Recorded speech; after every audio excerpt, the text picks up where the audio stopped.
When desperate single mom Sophia Chen faces an impossible choice between her daughter's life and her own moral code, she never expected to fall for the dangerous billionaire holding all the cards. What starts as a scandalous proposition becomes a deadly game of survival, betrayal, and unexpected love. Asterisk, some stories make your heart race and your mind spin. This is one of them. Secrets, betrayal, and a love that could either conquer all or shatter completely. Where are you watching from? Hit like, subscribe, and turn on the bell for every shocking chapter. Let's begin. Asterisk, the elevator's polished steel doors reflected a woman who barely recognized herself. Sophia Chen's hands trembled as she clutched the medical bills that had become her constant companion, their stark numbers burning through the manila envelope like accusations. 42nd floor. The executive level, where decisions worth millions were made over morning coffee, where her daughter's life hung in the balance of a conversation she'd never imagined having. The doors opened to reveal a world of intimidating elegance. Crystal chandeliers cast prismatic rainbows across mahogany walls. The scent of expensive leather mingled with something darker, more primal. Power. It had a smell, Sophia realized, and it made her skin crawl even as it promised salvation.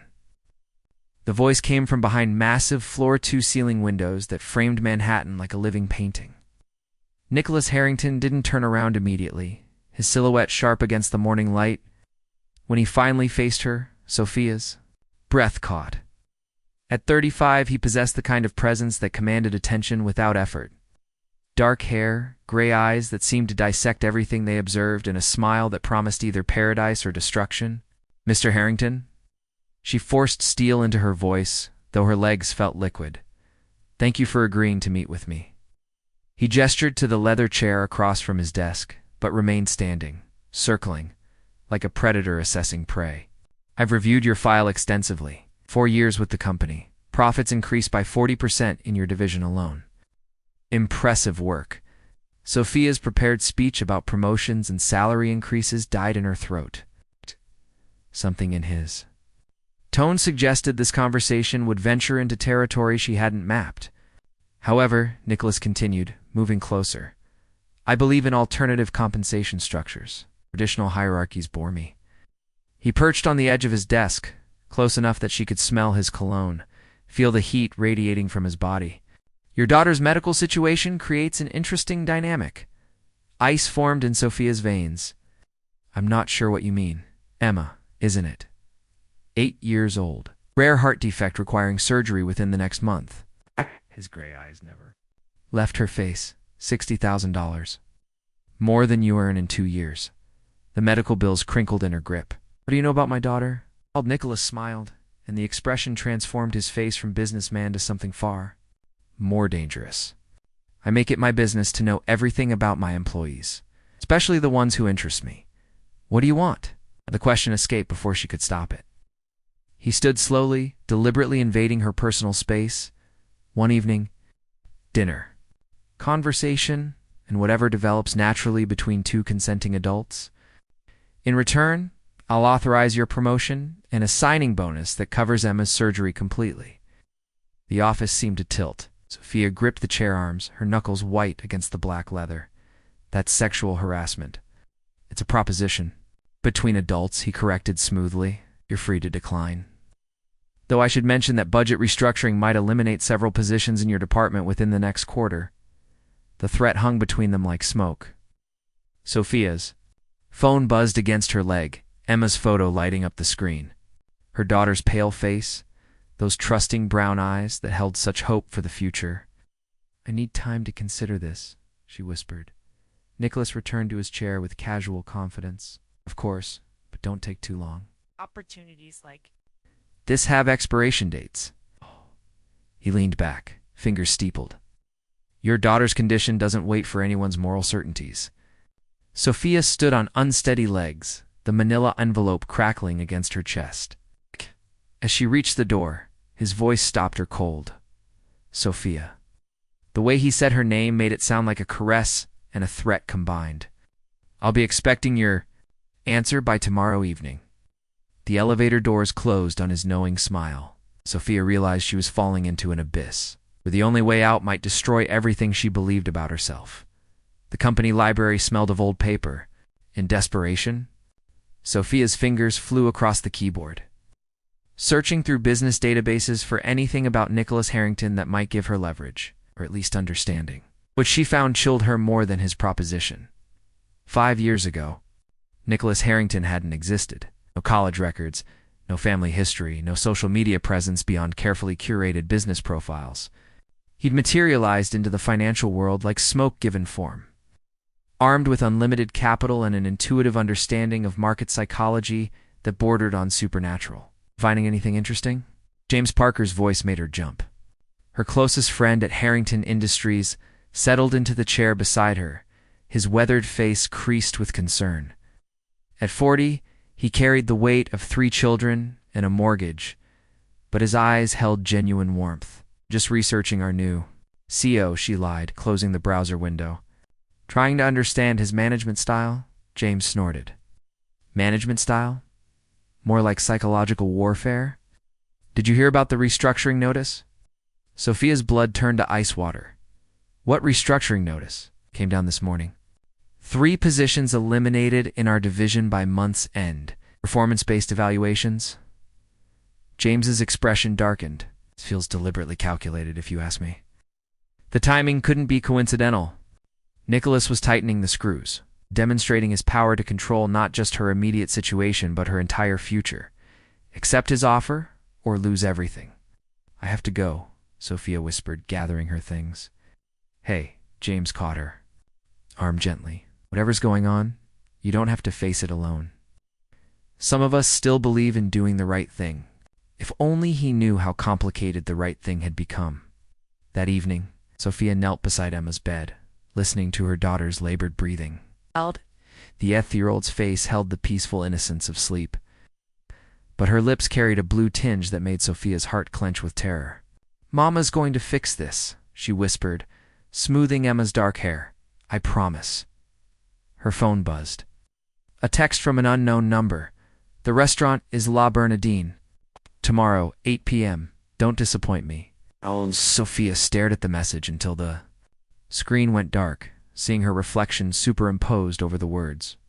A woman caught between desperation and dignity, between a mother's love and personal integrity.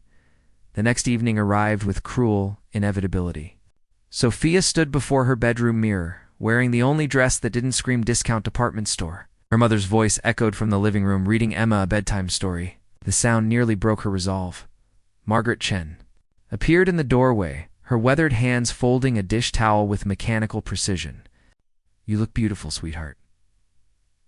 But scared? I'm fine, Mom. No, you're not. Margaret sat on the bed's edge, her dark eyes holding decades of hard-won wisdom. Life sometimes presents us with choices that test who we really are. The important thing is that we can live with ourselves afterward. Sophia's laugh came out broken. What if the choices are all wrong? Then you choose the wrong that serves love over the wrong that serves pride. Margaret squeezed her daughter's hand. Emma needs her mother more than her mother needs her principles intact. La Bernardine existed in a realm of soft lighting and whispered conversations, where the wealthy conducted their most intimate business over plates worth more than most people's weekly salary. Nicholas waited at a corner table, his presence commanding.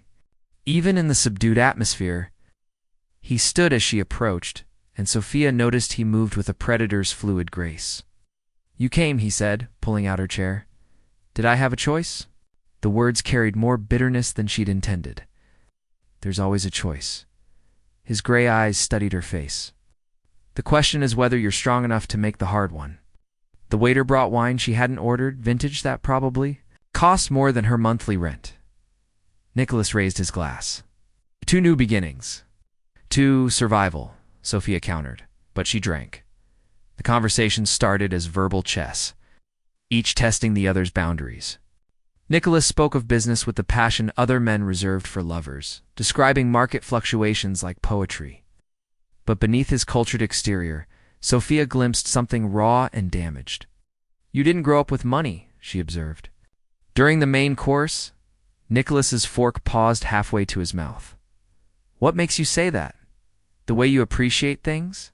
People born wealthy take luxury for granted. You savor it like someone who remembers doing without. His smile turned sharp, very perceptive. But everyone has secrets, Sophia. Even desperate mothers who would sell their souls for their children. I'm here, aren't I? Are you? Or are you just buying time while you figure out another way? Leaned forward, his voice dropping to an intimate whisper. Let me save you the trouble. There is no other way. Your daughter has weeks, not months, and I'm the only one offering a solution. The restaurant seemed to fade around them, leaving only the dangerous electricity crackling between predator and prey. Sophia felt herself being drawn into his orbit, even as every instinct screamed warnings. Why me? She asked. You could have any woman. Nicholas's expression shifted, revealing something vulnerable beneath the corporate armor. Because you're real. In a world of manufactured emotions and calculated responses, you're fighting for something that actually matters. That's rare. Hand moved across the table, fingers brushing hers. The contact sent electricity up her arm, and she hated herself for not pulling away.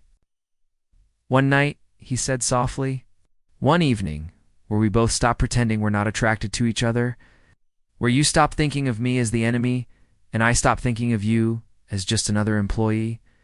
Sophia's resolve crumbled under the weight of Emma's labored breathing, her mother's sacrifices, and the magnetic pull of the man across from her. If I agree, how do I know you'll keep your word? Nicholas smiled, and this time it reached his eyes. Because, my dear Sophia, I have just as much to lose as you do. Before she could ask what he meant, his phone buzzed. The color drained from his face as he read the message, his carefully controlled facade cracking. I have to go, he said, standing abruptly. Something's happened. She caught his wrist, surprised by her own boldness. What aren't you telling me? He looked down at their joined hands, his expression unreadable. That this was supposed to be simple. That you were supposed to be just another transaction. His thumb brushed across her knuckles. That I'm in far deeper than either of us realized. He pulled away and strode toward the exit, leaving Sophia alone with half-finished wine and the terrible realization that she was no longer sure who was hunting whom. Asterisk. The hospital room reeked of antiseptic and fear. Emma lay unconscious in the narrow bed, machines beeping rhythmically around her small frame like digital prayers. Dr. Rodriguez's words echoed in Sophia's mind. Emergency surgery. Tonight, we can't wait any longer. Sophia's phone had erupted with calls 3 hours ago.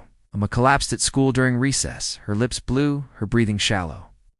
Now Sophia sat beside the hospital bed, holding her daughter's cold hand, while medical bills multiplied like cancer cells in her peripheral vision. The surgery will cost $80,000, Dr. Rodriguez had explained with the clinical detachment doctors used when delivering death sentences. Insurance covers 40%. The rest needs to be secured before we can proceed. $48,000 in cash? Tonight, Sophia's phone buzzed. Nicholas's name appeared on the screen like both salvation and damnation. I heard about Emma. His voice carried unexpected gentleness. I'm sorry, how did you? She stopped. Of course he knew. Nicholas Harrington made it his business to know everything. I'm downstairs in the lobby, we need to talk. 20 minutes later, Sophia found herself in the hospital's cafeteria, surrounded by the quiet desperation of families in crisis.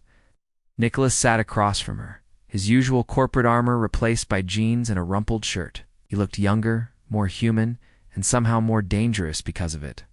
The money's already been transferred to the hospital, he said without preamble. Sophia's coffee cup rattled against the saucer. What? Emma's surgery? It's paid for. Completely. Nicholas leaned forward, his gray eyes intense. Consider it. A gesture of good faith? I can't accept that. But even as she said it, relief flooded through her like morphine. You already have. The paperwork's been signed. Your daughter's life isn't a bargaining chip anymore. His smile held shadows. Now, we can have an honest conversation about what comes next. There is no what comes next. You saved my daughter's life. I owe you everything. You owe me nothing. Nicholas reached across the table, his fingers covering hers. That's not how this works, Sophia. The money was unconditional. But I want something else now. Something you can't put a price on. Instead, she found herself studying the calluses on his palms. Evidence of a past that didn't match his current polished exterior. What do you want? The truth. His thumb traced across her knuckles. About who you really are. About what you're running from. About why a woman with your intelligence and education is working as a financial analyst when she should be running her own company. The question hit like a physical blow. I'm not running from anything. Everyone's running from something. Nicholas's voice carried the weight of personal experience. I've been running for 5 years. From a life that nearly destroyed me. From people who wanted me dead. From a past that would terrify you if you knew the details. Sophia stared at him, seeing cracks in the corporate facade she'd never noticed. Who are you really? Someone who understands survival. Someone who knows what it's like to sacrifice everything for the people you love. He leaned back, his hand falling away from hers. My real name is Nikolai Volkov. 5 years ago, I was dead, officially, permanently, until I decided to become someone else. The cafeteria seemed to fade around them. Why are you telling me this? Because Emma's surgery is just the beginning. Because the people I'm running from found me 3 days ago. Because involving you in my life might be the most selfish thing I've ever done, but I can't seem to stop myself. A chill ran down Sophia's spine. What people? Niklas's expression darkened. The Russian mob doesn't forgive debts or betrayals. I took something from them when I disappeared. Something worth more than money? What? Their trust, their secrets. Their ability to operate in North America without detection? His smile held no warmth. I've been feeding information to the FBI for 2 years. But my cover's blown and they're coming for me. Sophia's world tilted. The man who'd paid for her daughter's surgery, who'd offered her a devil's bargain, was a federal informant running from killers. Why tell me this? Because I need you to disappear with me. The words hung between them like a loaded gun. Tonight, after Emma's surgery, before they connect you to me, I can't just disappear. I have a life, a job. My mother. You had a life. Nicholas pulled out his phone, showing her a photograph that stopped her heart. Her apartment building, with 2 men in dark suits standing outside. They know where you live. They know about Emma, about your mother. Association with me makes you a target? Terror clawed up Sophia's throat. You've destroyed everything. I've saved your daughter's life and offered you a chance at a new one. Nicholas stood, his presence suddenly overwhelming. But I won't force you. Walk away now, and I'll arrange protection for your family until this is over. And if I go with you, then we both find out what happens when 2 people with nothing left to lose decide to trust each other. A nurse appeared at Sophia's shoulder. Miss Chen, Emma's out of surgery. The doctor wants to speak with you. Sophia stood on trembling legs. Is she okay? The surgery went perfectly. She's asking for you. Relief and terror warred in Sophia's chest as she followed the nurse toward the elevator. At the last moment, she turned back to Nicholas. How long? Do I have to decide? His gray eyes held infinite sadness. She'll be discharged in the morning. After that, staying becomes dangerous for everyone you love. As the elevator doors closed between them, Sophia realized she'd already made her choice. The only question was whether she had the courage to follow through with it. 12 hours later, as dawn painted the hospital corridors pale gold, Sophia kissed her sleeping daughter's forehead and whispered the hardest words she'd ever spoken. Mama has to go away for a while, baby. I promise I'll come back to you. She turned to find Nicholas waiting in the doorway, a duffel bag in his hand and shadows under his eyes. You sure about this? He asked. Sophia looked back at Emma one last time, her heart breaking and reforming simultaneously. No, but I'm doing it anyway? Nicholas nodded grimly. Then we need to leave. Now, before they realize we're already gone. The safe house perched on a cliff overlooking the Pacific, its windows facing an ocean that stretched toward infinity. 3 weeks had passed since Sophia walked away from everything she'd ever known, and she still woke each morning expecting this to be a nightmare she could escape with coffee and daylight. "Emma called again," she told Nicholas, pocketing her burner phone. They were allowed one 5-minute call every 3 days, monitored by FBI handlers who treated their love like a security risk. "She's doing well. The doctor says her heart is stronger than it's been in years." Nicholas looked up from the laptop where he spent most days, feeding the federal task force information that would dismantle the organization he'd once called family. "And your mother? Still angry? Still terrified? Still doesn't understand why I had to leave?" Sophia moved to the window, watching waves crash against the rocks below. "Sometimes I don't understand it either." "You understand it?" Nicholas closed the laptop and moved behind her, his presence a source of both comfort and conflict. "You're just afraid to admit what's happening between us." Over the past weeks, their relationship had evolved into something neither had anticipated. Proximity and shared danger had stripped away pretenses, revealing the damaged people beneath. Nicholas's corporate ruthlessness masked a man who'd lost everything trying to protect his younger sister from the life that eventually claimed them both. Sophia's desperation had hidden a woman who'd sacrificed her own dreams so completely she'd forgotten they existed.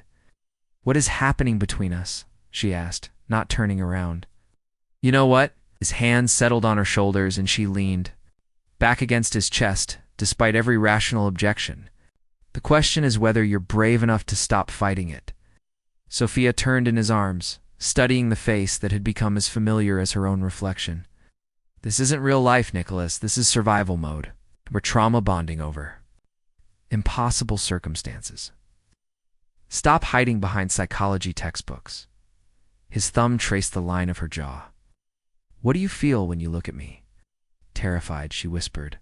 "Angry, grateful, confused." And the word hung between them like a confession waiting to be born. Sophia's defenses crumbled under the weight of everything she'd been refusing to acknowledge. "And I'm falling in love with you," she admitted, "which is the most dangerous thing that could happen to either of us." Nicholas smiled, the expression transforming his face from corporate predator to something achingly vulnerable. "Too late to worry about danger now." He kissed her, and Sophia understood why people started wars over feeling this complete. Every rational objection dissolved under the certainty that this was what she'd been unconsciously searching for her entire life. When they broke apart, both were breathing hard. "This complicates everything," she said against his lips. Everything was already complicated. Nicholas pulled back, his expression growing serious. "Sophia, there's something you need to know about why I really asked you to come with me." Ice formed in her veins. "What do you mean? The night at the restaurant?" "When I got that phone call and left," Nicholas moved away, putting distance between them like armor. "It wasn't random. The Russians had taken someone I care about. Your sister? But you said she was dead." "I said she was lost to the life. I never said she was dead." Nicholas ran his hands through his hair, the gesture revealing how much this cost him. "Anya's been in federal protection for 3 years, hidden so deep even I didn't know where. But they found her." Understanding crashed over Sophia like cold water. "You made the deal with me to get close to the FBI operation? You needed inside access to find your sister." "Initially, yes." His gray eyes begged for understanding. "But that changed. You changed it when the word came out broken. The moment you walked into that hospital cafeteria looking like your world was ending. The moment I realized I'd rather lose Anya forever than watch you suffer." Nicholas stepped closer, his voice raw with honesty. "I love my sister, but I'm in love with you. And that changes everything." Betrayal and understanding warred in Sophia's chest. She'd been used, manipulated, drawn into a web of lies and federal investigations. But she'd also been saved, protected, and loved by a man who'd given up everything that mattered to him. "Where is she now, your sister?" "Dead," Nicholas said simply. "They killed her 2 days ago. Sent me photos to prove it." The words hit like physical blows. "Nicholas, I'm so sorry." "She died because I chose you over her, because I couldn't bring myself to trade your safety for hers." His smile held infinite sadness. "I should regret it, but I don't." Before Sophia could respond, Their FBI handler burst through the front door, his face grim with urgency. "We need to move," Agent Morrison announced. "The safe house has been compromised. You have 10 minutes to pack." "How is that possible?" Nicholas demanded. Morrison's expression darkened. "Someone leaked your location. Someone with access to classified information." Sophia felt the world tilt around her. "Who? We're investigating. But right now we need to focus on keeping you alive." Morrison headed toward the back of the house. "There's a boat waiting at the dock. Move fast and move quiet." As they gathered their few belongings, Nicholas caught Sophia's arm. "Whatever happens, stay close to me. Trust no one else." "Even you?" The question slipped out before she could. "Stop it." Nicholas looked at her with eyes that held too many secrets and too much love. "Especially me." They made it halfway to the dock before the shooting started. Muzzle flashes lit the darkness like deadly fireworks, and Morrison fell with a cry that cut through the night air. "This way," Nicholas shouted, pulling Sophia toward the tree line. But as they ran, Sophia couldn't shake the feeling that they weren't just running from their enemies. They were running from the truth about who had really betrayed them, and why the man she'd fallen in love with might be the most dangerous person in her life. Behind them, the safe house exploded in a ball of orange flame that painted the night. Sky the color of betrayal. Asterisk, the abandoned warehouse smelled of rust and broken dreams. Sophia's hands were zip-tied behind her back, her shoulder throbbing where she'd hit the concrete when they dragged her from the stolen car. Across the vast space, Nicholas hung suspended from chains, blood dripping steadily onto the oil-stained floor beneath him. "You look surprised." Viktor Kozlov emerged from the shadows, his Russian accent thick with satisfaction. The mob lieutenant had been hunting them for weeks, and now his weathered face held the expression of a man savoring long-awaited revenge. "Did you really think your boyfriend hadn't betrayed you yet again?" Sophia's mind reeled. "What are you talking about?" Viktor laughed, the sound echoing off the warehouse walls. "Sweet Sophia, still believing in fairy tales." He gestured toward Nicholas, whose head hung forward in defeat. "Tell her, Nikolai. Tell her about the deal you made." Nicholas lifted his head slowly, his gray eyes meeting Sophia's across the distance. What she saw there broke her heart completely. Guilt, resignation, love twisted into something that looked like damnation. "I'm sorry," he whispered, blood trickling from the corner of his mouth. 3 days ago, your prince contacted us, Viktor. Continued circling Sophia like a predator savoring the kill. Offered to trade you for safe passage out of the country. One desperate mother for his freedom. The words hit harder than any physical blow. "That's not true, isn't it?" Viktor pulled out his phone, playing an audio recording that shattered Sophia's world. Nicholas's voice, clear and unmistakable. "I'll deliver Sophia Chen to you. In exchange, you let me disappear. Permanently." Sophia stared at Nicholas, searching his face for denial, for explanation, for anything that would make this nightmare untrue. But his expression confirmed every terrible word. "Why?" The question tore from her throat like a scream. "'Cause I'm exactly what I've always been," Nicholas said, his voice hollow. "Survivor who uses people to stay alive." "Because you were falling in love with someone who doesn't exist?" Viktor nodded approvingly. "Nikolai understands the natural order. The strong survive by sacrificing the weak. Learned this lesson when he traded his sister's location for his own life 3 years ago. The revelation hit like lightning. Killed Anya yourself." Nicholas's laugh came out broken. "I gave them information that led to her death, just like I'm giving them you." His eyes met hers, and she saw something desperate hidden in their depths. "I am not a good man, Sophia. I never was." But as Viktor pulled out a gun, pressing it against Sophia's temple, she noticed something the Russian hadn't. Nicholas's bonds weren't as secure as they appeared. His fingers moved slightly, working at knots that looked solid but weren't. The blood on his face wasn't all from beatings. Understanding crashed over her. The audio recording, the betrayal, even his cruel words. It was all performance. A desperate gambit to get close enough to save her. Their eyes met across the warehouse, and she saw the message he was trying to convey. "Trust me, one more time." "Any last words?" Viktor asked, his finger tightening on the trigger. Yes, Sophia, said, her voice steadier than she felt. You should have tied his hands better. Victor spun just as Nicholas broke free from his restraints. The federal training he'd never mentioned kicked in as he moved with lethal precision. The gun flew from Victor's grasp as Nicholas tackled him, both men crashing to the concrete inn. A tangle of violence and desperation, Sophia rolled toward the discarded weapon, her zip-tied hands making every movement agony. Behind her, she could hear the sounds of the fight, brutal and primal. When she finally managed to turn around, Nicholas stood over Victor's still form, breathing hard and bleeding from multiple wounds. Is he dead? No, but he'll be unconscious long enough for the FBI to arrive. Nicholas moved behind her, cutting through the zip ties with a knife he'd apparently kept hidden throughout his captivity. I sent them our location before Victor found us. The plastic restraints fell away. Sophia turned to face him, recording your sister. All of it was lies. All of it. Nicholas cupped her face in his bloody hands. I would never betray you. Couldn't. You became more important than survival itself. But the audio recording, FBI technology, they helped me create a convincing fake to draw Victor out. Nicholas's thumb traced across her cheek. I had to make him believe I was willing to trade. It was the only way to get close enough to end this. Sirens wailed in the distance, growing closer. Their nightmare was almost over. What happens now? Sophia asked. Now you go home to Emma, to your life, to the future your daughter deserves. Nicholas stepped back, and she saw the goodbye in his posture. The task force is finished.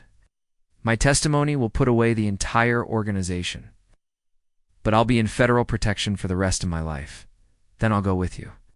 No, his voice carried absolute finality. Emma needs her mother more than her. Mother needs me. You have a chance to build something real, something clean. Don't throw it away for someone who lives in the shadows. The warehouse filled with the sound of vehicles, voices, the organized chaos of federal agents securing a crime scene. Soon they would be separated by procedures and protocols, by the vast machinery of justice and witness protection. Love you, Sophia said, the words carrying everything she couldn't express. I love you too. Nicholas kissed her forehead, soft and final. That's why I'm letting you go. Agent Morrison appeared in the doorway, alive, despite the shooting at the safe house, directing his team with professional efficiency. As they took Victor into custody and began processing the scene, Nicholas was led away in handcuffs. Federa. Witness or not, he was still technically a criminal. At the warehouse entrance, he turned back one last time. Take care of Emma. Live the life I can't give you. And then he was gone, disappearing into the back of a federal vehicle that carried him toward a future where Nicholas Harrington would cease to exist and Nikolai Volkov would become someone else entirely. 2 months later, Sophia stood in the doorway of Emma's bedroom, watching her daughter sleep peacefully. The little girl's color was healthy now, her breathing steady and strong. The surgery had given her the life she deserved. On the nightstand sat a single letter. It's delivered through channels so secret Sophia didn't question how it had reached her. Inside, a brief message in handwriting she recognized. Emma looks happy. In the photos, you both deserve the peace you've found. Live well, love completely, and remember that some choices are worth making even when they break your heart. You've saved me in ways you'll never understand. Sophia folded the letter carefully, placing it in the box where she kept all the memories of those impossible weeks when love and danger had collided in her life. She would never see Nicholas again, but she would never forget the man who had taught her that sometimes the greatest love required the greatest sacrifice. Outside Emma's window, the city hummed with 8 million stories of people trying to find their way through the darkness. Sophia Chen had found hers, learned that strength came not from surviving alone, but from choosing who deserved your trust, your sacrifice, your love. In the morning, she would return to a new job at a smaller company, one where her skills were valued and her story remained her own. Emma would go to school with a healthy heart and dreams that reached toward the sky. And somewhere in the shadows of witness protection, a man who had learned to love more than survival would build a new life knowing he had chosen correctly. Some stories end with lovers reunited. Others end with lovers transformed by the courage to let each other go. This was one of the latter. The end.